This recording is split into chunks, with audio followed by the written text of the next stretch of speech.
कुछ हुकूमत की तरफ से कॉपियाँ तकसीम की गई जो उनके मसवदे के बारे में तसव्वुर है या जो उनकी तजवीज़ है, हम उस पर बातचीत का आगाज़ कर रहे हैं। हम ये भी तजवीज़ कर रहे हैं कि आइनी 19वीं तरमीम को ख़त्म किया जाए और वापस 18वीं तरमीम को बहाल किया जाए, जिसमें कि जजों के तकर्रुर और सीनियरिटी की बुनियाद पर हो, कारकर्दगी की बुनियाद पर हो, सेहतमंदी की बुनियाद पर हो। तो जहाँ कमीशन का एक किरदार होगा, अदलिया के कमीशन का, वहाँ पार्लियामान का भी एक किरदार उसमें आ जाएगा। 19वीं तरमीम ख़त्म करके 18वीं तरमीम बहाल की जाए, मौलाना फजलुर रहमान की तजवीज़। 19वीं तरमीम के खात्मे से जजों की तकर्री में पार्लियामान का किरदार बढ़ेगा। आइनी और सियासी मामलात को एक तरफ किया जाए ताकि अवाम के मुकदमात निपटाए जा सकें। एक जज के रिटायरमेंट और तौसीक की बात करके अदलिया को तकसीम न किया जाए। आइनी तरमीम में ताख़ीर पसंद नहीं। कोशिश है पीपल्स पार्टी और JUI में पहले इत्तफ़ाक़ राय हो, फिर PTI को तजावीज़ पेश करेंगे। हुकूमत ने पहली बार मुसव्विदे की कॉपियाँ तकसीम की। मुसव्विदे पर इत्तफ़ाक़ राय इसी सूरत हो सकता है जब लचक का मुज़ाहिरा किया जाए। हमारी कोशिश है तरमीम से काबिल एतराज़ मवाद को साफ किया जाए। मौलाना फजलुर रहमान की मीडिया से गुफ्तगू।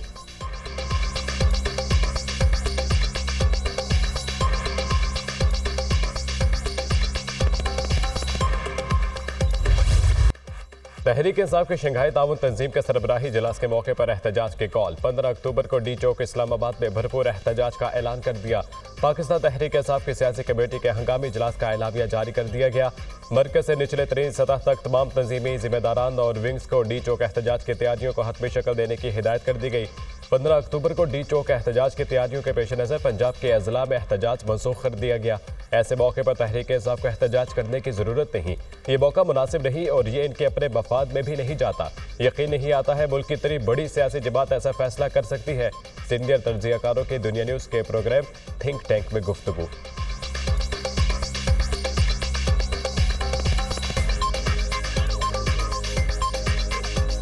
मैं समझता हूँ कि ज़रूरत नहीं है तहरीक इंसाफ को, इंतज़ार कर सकती है।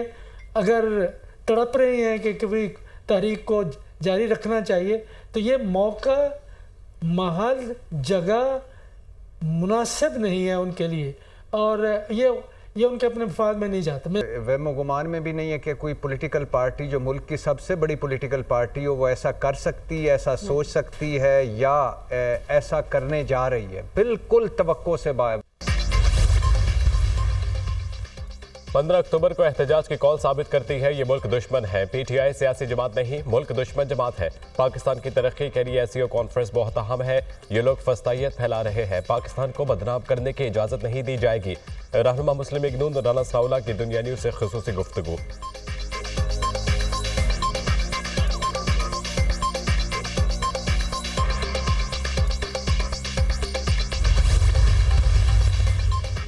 वज़ीर-ए-आज़म शहबाज शरीफ का इस्लामाबाद में डी चौक का दौरा। SCO सरबराही इजलास के लिए इंतजामात का जायजा लिया। वज़ीर दाखिला मोहसिन नकवी की वज़ीर-ए-आज़म को शंघाई ताउन तंजीम सरबराही इजलास में मेहमानों के इस्तकबाल के लिए इंतजामात पर ब्रीफिंग।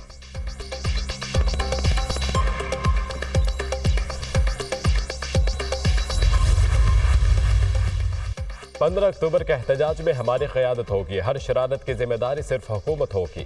PTI पाकिस्तान का नुकसान चाहती है। नबानी PTI ने यह दर्ज दिया है। हमें अदालतों से भी मायूसी हुई है। बानी PTI से मुलाकात पर पाबंदी लगाई गई। हमारे वकला को बानी PTI से मुलाकात की इजाज़त दी जाए। बानी PTI से मुलाकात करवा देते हैं तो अगला लाहेअमल और होगा। शेख वकास अकरम की programme tonight with Samar Abbas में गुफ्तगू।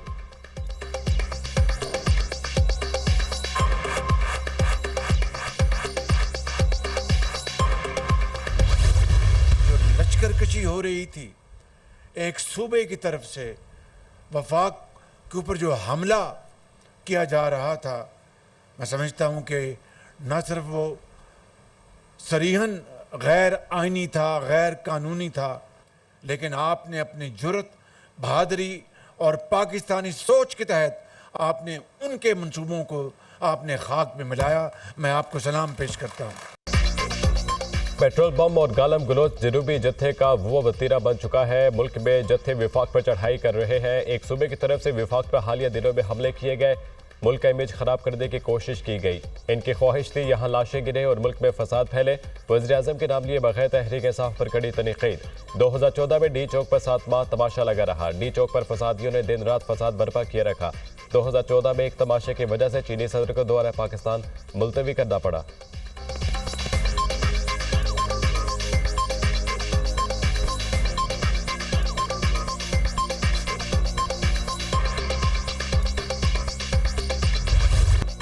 पार्लियामेंट की खुसूसी कमेटी का इन कैमरा इजलास। पीपल्स पार्टी और नून लीग ने आईनी तरामीम पर अपना मसविदा पेश कर दिया। बिलावल भुट्टो ने आईनी तरामीम के हवाले से अरकान को एतमाद में लिया।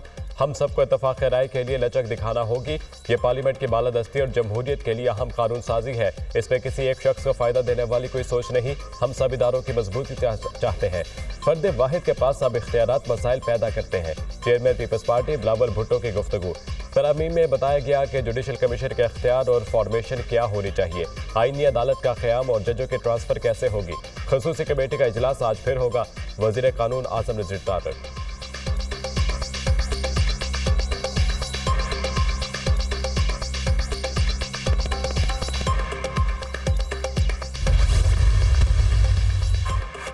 आईनी तरमीम से मुताल्लिक़ पीपल्स पार्टी का ड्राफ्ट भी सामने आ गया। पीपल्स पार्टी की जानिब से आर्टिकल 175A में आईनी अदालत का क़याम शामिल। वफाकी आईनी अदालत के चीफ जस्टिस की मुद्दत 3 साल होगी। वफाकी आईनी अदालत 5 जजेस पर मुश्तमिल होगी। Article 175A, B, D, E, F में तरमीम की तजवीज़ शामिल। आईनी अदालत विफाक में, जबकि सूबों की सतह पर भी एक आईनी अदालत होनी चाहिए। हाई कोर्ट्स, लोअर कोर्ट्स की अपील सुन सकेगी। मुसविदे में वफाकी आईनी अदालत के जजेस की तैनाती का तरीक़ाकार भी तय किया गया। जजेस की तैनाती के लिए आईनी कमीशन ऑफ पाकिस्तान का क़याम अमल में लाया जाएगा। सूबाई सतह पर जजेस की तैनाती का अमल भी आईनी कमीशन ऑफ पाकिस्तान देखेगा। पीपल्स पार्टी के मुसविदे का मतन।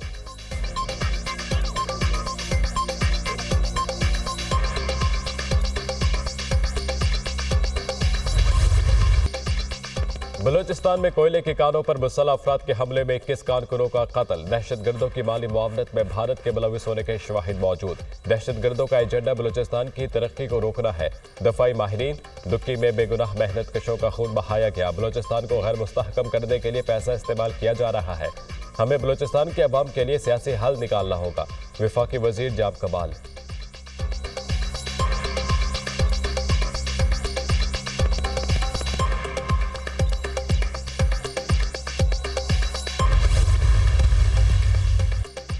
जो आइन नहीं मानेगा उससे कोई बात नहीं होगी। चाहते हैं एहतजाज करने वाले आइन के तहत पार्लियामेंट का हिस्सा बने। पश्तून जिरगा के जायज़ मुतालबात मानेंगे। जिरगे में पाकिस्तान के खिलाफ कोई चीज़ नहीं होगी। गवर्नर खैबर पख्तूनख्वा ने वाज़ेह कर दिया। 24 घंटों में मस्बत तब्दीली आई। सियासी इख्तलाफ को एक साइड पर रखकर जिरगे में शिरकत की। जिरगे में तमाम सियासी जमातों ने शिरकत की। 1 पॉइंट एजेंडा था। खैबर पख्तूनख्वा में अमन अमान की सूरत हाल दिन ब दिन खराब हो रही है। सियासी इख्तलाफात के बावजूद अमन और खुशहाली चाहते हैं। गवर्नर खैबर पख्तूनख्वा फैसल करीम कुंडी की प्रेस कॉन्फ्रेंस।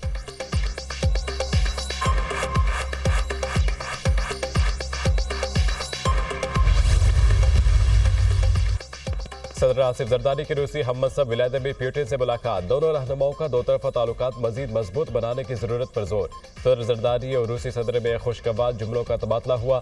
दोनों रहनुमाओं का एक दूसरे के लिए नए ख्वाहिशात का इजहार। मुलाकात तुर्कमानिस्तान के शहर अशगाबाद में होने वाले बैनुल अक़वामी फोरम की साइड लाइन पर हुई। सदर ममलिकत से तुर्की की पार्लियामेंट के स्पीकर की भी मुलाकात।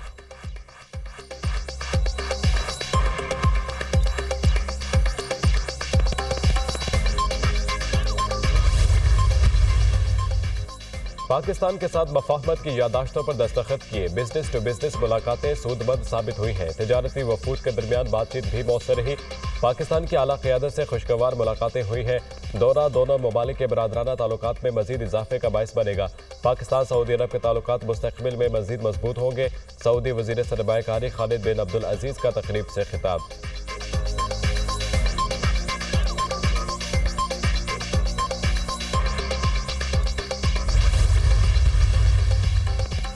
अमेरिकी रियासत फ्लोरिडा में मिल्टन तूफान की तबाहकारियां। हलाक होने वाले अफराद की तादाद 16 हो गई। सैकड़ों जख्मी। 1 करोड़ के करीब लोग सैलाबों और तूफानी बारिशों के बायस नकल मकानी पर मजबूर हो गए। 22 लाख अफराद बिजली से महरूम। अमेरिकी सदर जो बाइडन ने मिल्टन को सदी का सबसे तबाहकुन तूफान करार दे दिया।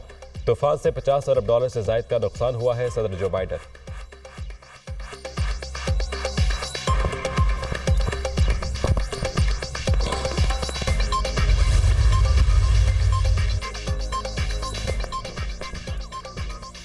डोनाल्ड ट्रंप की एक बार फिर जो बाइडेन और कमला हैरिस पर कड़ी तनकीद। जो बाइडेन और कमला हैरिस जुराई पेशा अफराद को रिलीफ देते हैं, लेकिन हम सबसे पहले अमरीकी शहरियों के बारे में सोचते हैं। सरहदों को बंद करके अपने मुल्क की हिफाजत करेंगे। सदारती उम्मीदवार कमला हैरिस का जवाबी हमला। कहा, डोनाल्ड ट्रंप अमरीकी अवाम में तकसीम का बाइस बन रहे हैं। वो मुखालिफिन को जेर करने के लिए गलत नामों से पुकारते हैं। अमरीका को ऐसे सदर की जरूरत है जो अवाम को मुत्तहिद कर सके। मशरिक़ी वसता में कशीदगी से खित्ते की सूरत हाल खराब हो रही है। गजा और लेबनान में जंगबंदी के लिए 24 घंटे काम कर रहे हैं कमला हैरिस। इसराइल का लेबनानी दारुल हुकूमत बैरूत के वसत में बड़ा फ़िज़ाई हमला। सिहोन हमले में 22 शहरी लुक़्मा अजल बन गए। 117 अफराद शहीद, जख्मी हुए। शुहदा और जख्मियों में बच्चे और ख़वातीन शामिल। हमले के बाद इलाके में इमदादी कार्रवाइयाँ जारी। गुज़िश्ता 48 घंटों में बैरूत पर यह दूसरा बड़ा हमला है। इसराइली फ़ौज का जनूबी लेबनान में हिज़्बुल्लाह के 2 कमांडर्स शहीद करने का भी दावा। लेबनान में इसराइली हमलों से शहीद होने वालों की तादाद 2500 से तजावुज़ कर गई।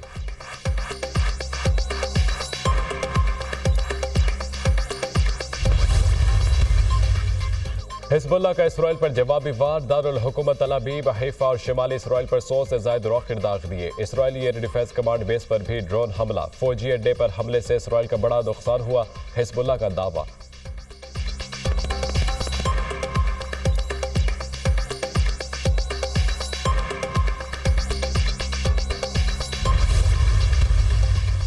इसराइल के गजा पर वहशियाना हमले जारी। एक ही रोज में 61 फलस्तीनी शहीद कर दिए। हमलों में 231 अफराद जख्मी हुए। जबालिया और देर अल-बलाह पर हमलों में शेरखार बच्चों समेत 35 अफराद शहीद। इसराइल की मगरबी किनारे में भी फायरिंग से मुतअद्दिद अफराद जख्मी हो गए।